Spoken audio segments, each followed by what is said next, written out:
welcome to today's episode of the Balanced Approach podcast. I'm your host, Louis Padian. I hope that you're doing well and are enjoying the podcast and the topics we've covered so far.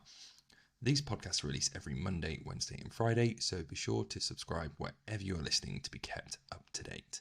We are jumping into a really popular hot topic at the moment that seems to be marketed everywhere around pre and probiotics, which very new things to the sort of health and wellness field, and from this you'll probably gather still a lot more to come from it. So hopefully by covering these topics you'll understand them a bit more, but also understand that a lot of the claims that are made around this might not yet be fully concrete, and people might be making grand claims from very early research. So pre and probiotics are both different things, but we shall start with probiotics. So imagine they are like a tiny little army of good bacteria within your gut, and that's what probiotics are. Probiotics are live microorganisms, primarily bacteria, that offer health benefits when consumed in what we call adequate amounts. They are similar to the beneficial bacteria naturally present within your gut, which is really complex and often referred to as like the second brain, as the gut-brain axis, or the relationship between the two, is still not very well understood, but is hugely complex and really interesting. So there's a huge amount of neurons within your body. That's why when you get nervous, anxious, things like that, you get butterflies in your stomach, and that's from being within your gut. And it's a really early and exciting, and I definitely think there'll be some really huge research and finding in the next couple of years, but I don't really feel that a lot of the claims that are being made within that area quite live up to what actually the research suggests. But this bacteria, basically there's trillions and trillions of them within your gut, and they play a crucial role in digestion, absorbing nutrients and immune function as well. The benefits of having more probiotics in your diet, like I said, improve digestion and gut health. So research suggests that probiotics can help maintain a healthy balance of sort of gut bacteria, which is essential for efficient digestion, absorbing nutrients within your foods, but also in producing certain vitamins like vitamin K. Diarrhea prevention and treatment. So probiotics can be really effective at preventing and treating antibiotic associated diarrhea, or people who have what we'd call traveller's diarrhea as well. So when you get a dicky tummy while you're away, probiotics can help manage that as well, and potentially have a role within the immune function and beyond as well. So there's, like I said, emerging research is probably the key term to take away from this. They are really early into the research understanding of what's going on, and they might play a role in how well your immune system functions. There's some research suggests that it does, but to what extent and what strains of bacteria are going to be more beneficial. And I think that's probably another thing to take away, is that there are hundreds upon thousands of different strains of bacteria within the gut, and we don't know the specific impact of introducing certain ones or what the perfect ratio is. So it's about understanding that potentially increasing foods that contain pre and probiotics will benefit your overall health and well-being, but we can't put exact labels and put exact correlations between certain bacteria strains and having a definite outcome. And actually gut bacteria will differ from person to person as well. But also there's some interesting research around inflammatory bowel disease, eczema and other autoimmune conditions. But again, more research is probably needed in this area to determine what's the most effective probiotic strain for specific health conditions there.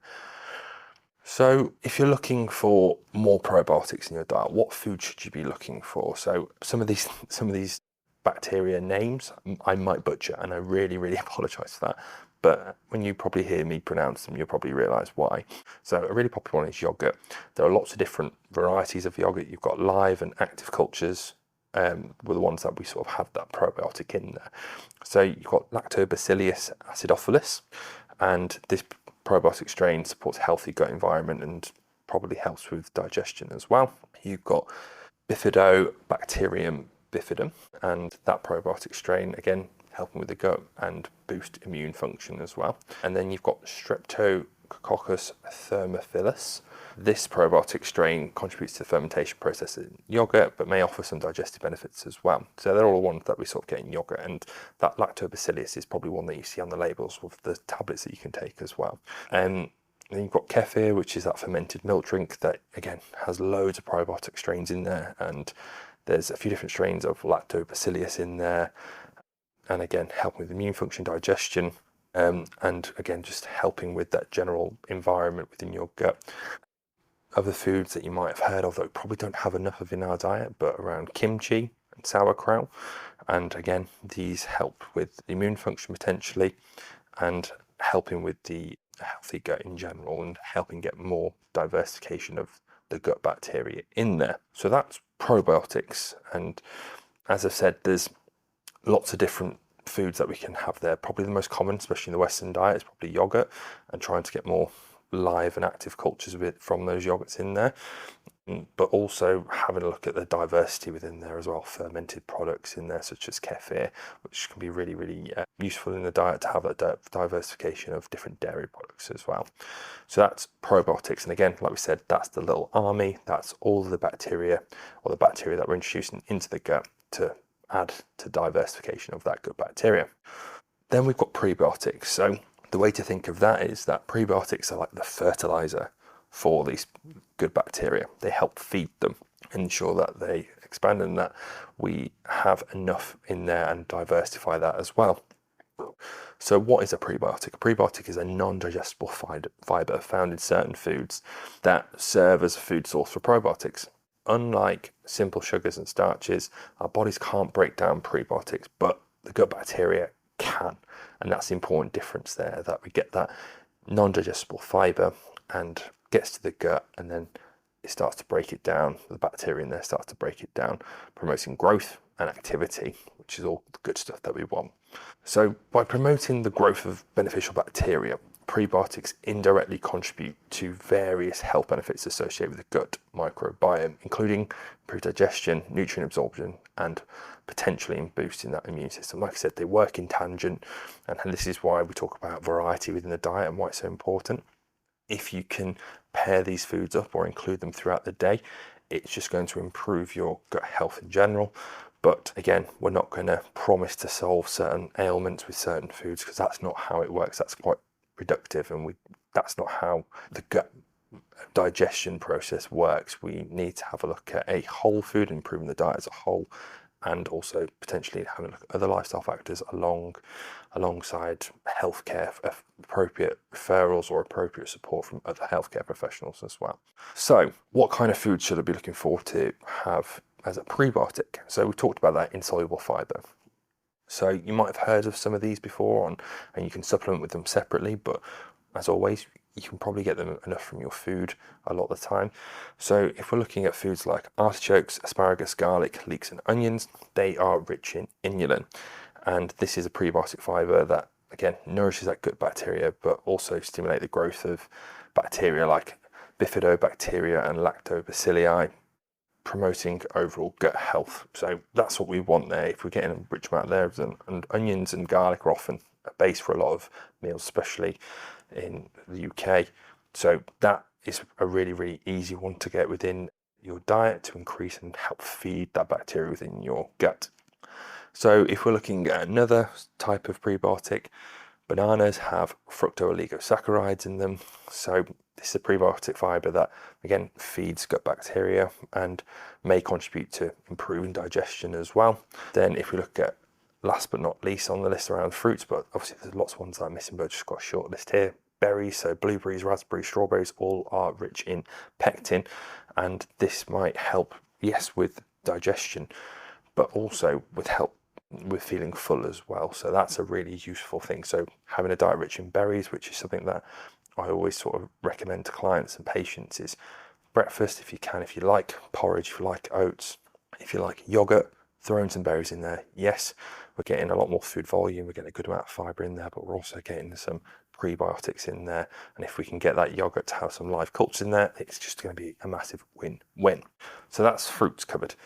Next up, we're into whole grains, and some of these you might have heard of as well. So oats and barley are rich in what a prebiotic called beta glucan, and this is something that you've probably seen all over the labels because it helps with managing blood sugars a bit better, and also helps with cholesterol as well. And that's sort of the main health benefits, and that's why we recommend for people who might struggle with their blood pressure or managing their blood glucose, oats are a really, really good option potentially for breakfast, just to help manage with those conditions a bit better alongside other lifestyle factors.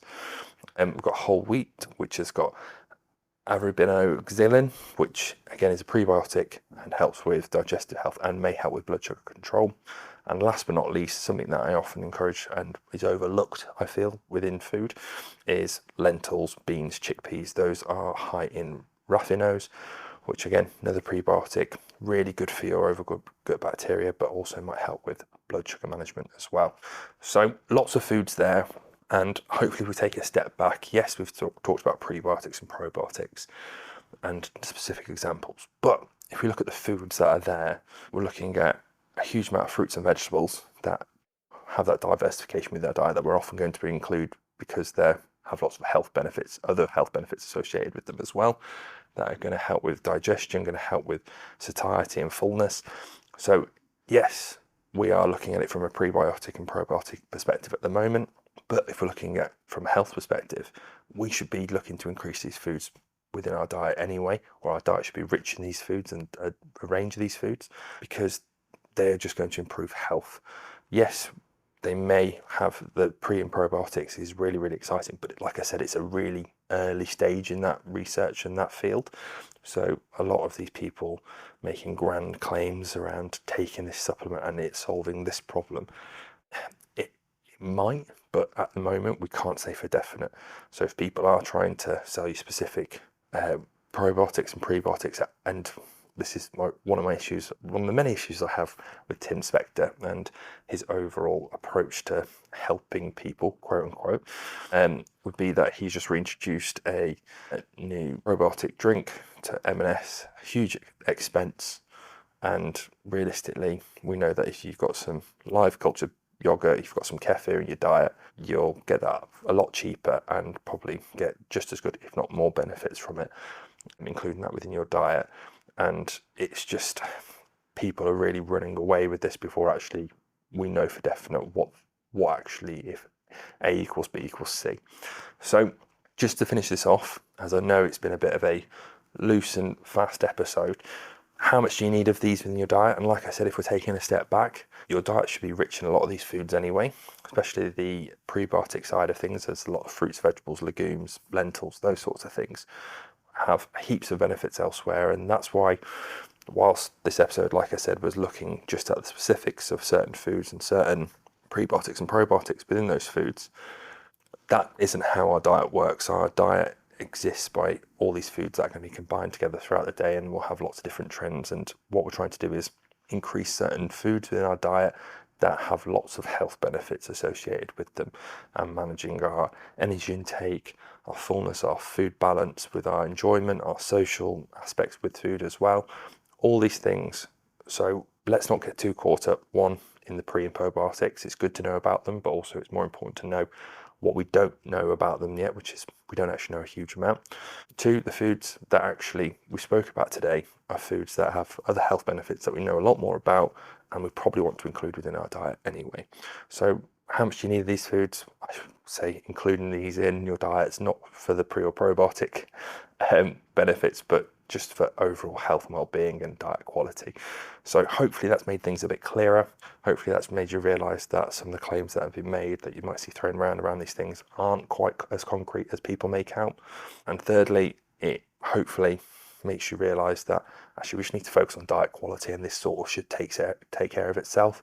Like we want one or two things that we might introduce just to help with gut health, but because it's so new and emerging, actually it'd be worth focusing on stuff that we know is going to have a bigger impact on our overall health well-being, rather than focusing on stuff that we're not too sure about yet. So there you have it. Thank you very much for listening to today's episode of the Balanced Approach podcast. If you have any questions, queries, or would like to reach out to me, please do. I am at Louis Padian Nutrition, which is at LOUIS Padian Nutrition on Instagram, Facebook, TikTok, and all other social media platforms. If you're looking for support in achieving your goals and living a healthier, happier, and more balanced life in the process, click the link below and inquire about working with me. Remember to subscribe to the Balanced Approach podcast wherever you're listening for more insightful episodes, and I look forward to speaking to you soon.